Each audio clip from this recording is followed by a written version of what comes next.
I still remember the sound. It wasn't the judge's voice. It wasn't my lawyer clearing his throat. It wasn't even my ex-wife smiling across the courtroom like she'd already won. The sound that stayed with me was my 6-year-old daughter crying as the courtroom doors closed between us. Daddy. One word. One cry. Then silence. 3 weeks later, I stood in front of the house I'd spent 18 years paying for. Every light inside was on. My furniture was still there. My truck was gone. My name had already been removed from the mailbox. The locks had been changed. I knocked anyway. The door opened just enough for my former brother-in-law to grin at me. "You don't live here anymore."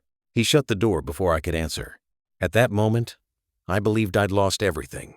My home, my savings, my business, even my reputation. The whole town thought I was the selfish husband who walked away from his family. People I'd known for years crossed the street when they saw me coming. Parents pulled their kids a little closer when I passed them at the grocery store. Friends stopped answering my calls. But they were all wrong. Because there was one thing no court order, no lie, and no amount of money could ever take away: my children's love.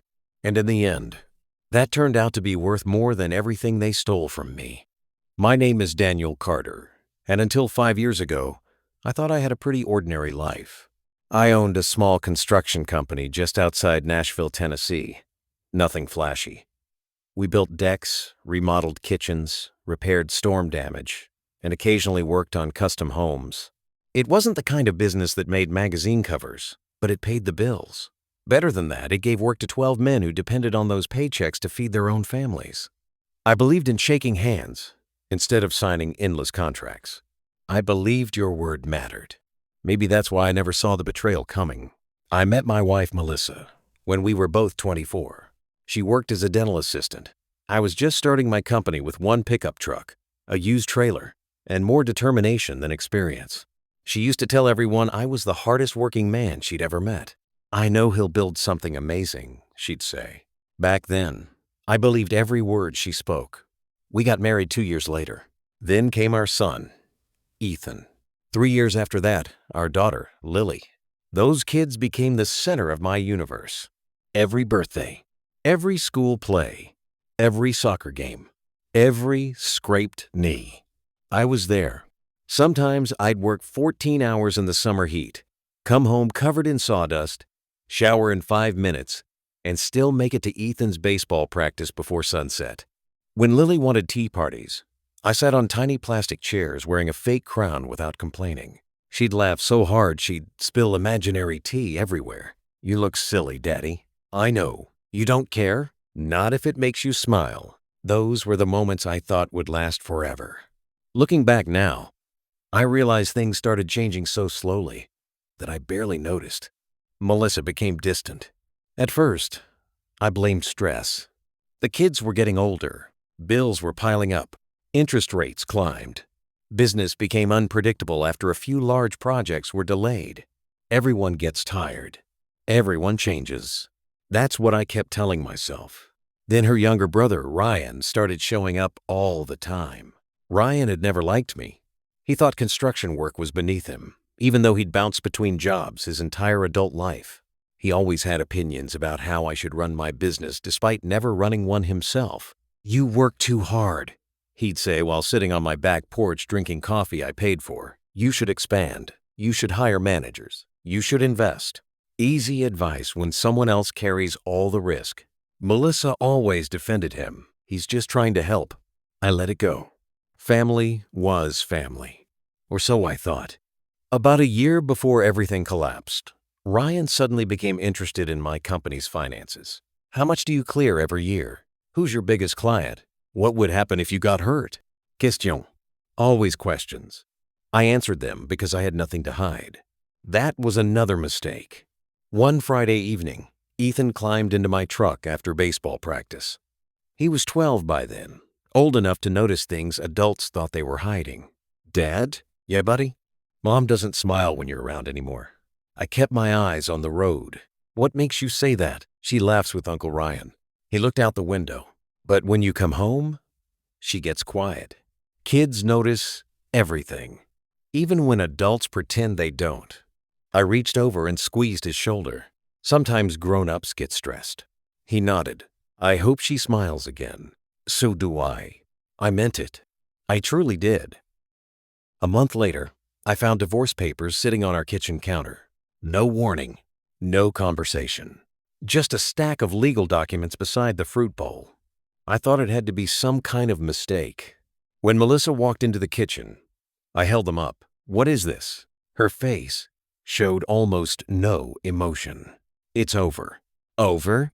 I don't love you anymore. Just like that. 18 years together, reduced to 4 words. I laughed. Not because it was funny, because my brain refused to believe what I was hearing. We can fix this. She shook her head. I've already made my decision. What about Ethan? What about Lily? They'll be fine. People always say children are resilient. What they never mention is that resilience often comes after heartbreak. I slept in the guest room that night.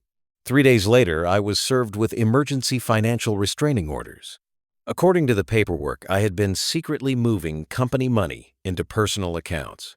I stared at the allegations until the words blurred together. None of it was true. Not one sentence. My attorney frowned as he flipped through the documents. These are serious accusations. I didn't do any of this. I believe you. Then why do I feel like nobody else will? He didn't answer. Maybe because he already knew. Within 2 weeks, several major clients canceled ongoing contracts. Someone had been calling them.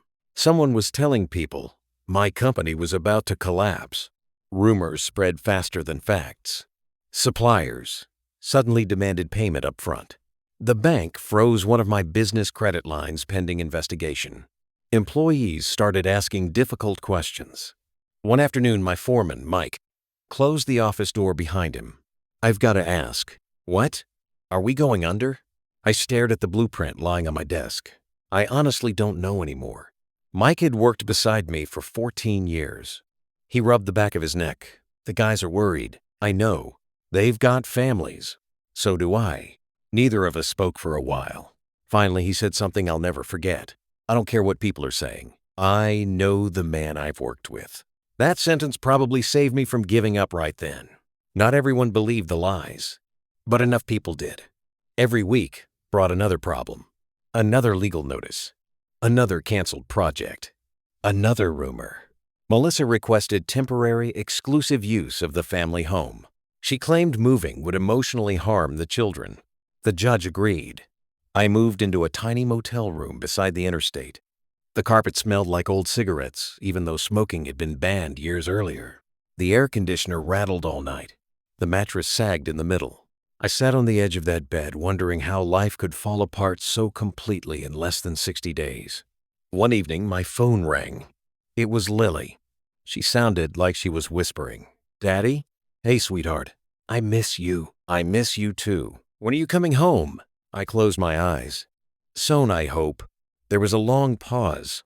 Then she asked the question no father ever wants to hear. Did you stop loving us? It felt like someone had punched me in the chest. No, never. Then why did you leave? I swallowed hard. I didn't leave because I stopped loving you. Promise? I promise. With my whole heart. She sniffled. I told Ethan you wouldn't. Those words kept me alive during the darkest nights. The legal battle dragged on for months. Every hearing seemed to bring another surprise. Bank statements I'd never seen. Emails I didn't write. Financial reports that looked convincing until you examined them closely. Someone had spent a long time building a case against me, and whoever it was knew exactly where to hit. Then, one rainy Tuesday afternoon, my attorney called. His voice sounded unusually tense. Daniel, what happened? I think we found something. What? The forensic accountant noticed a series of electronic transfers. I sat forward. Transfers to where? They don't lead to your accounts. They lead somewhere else.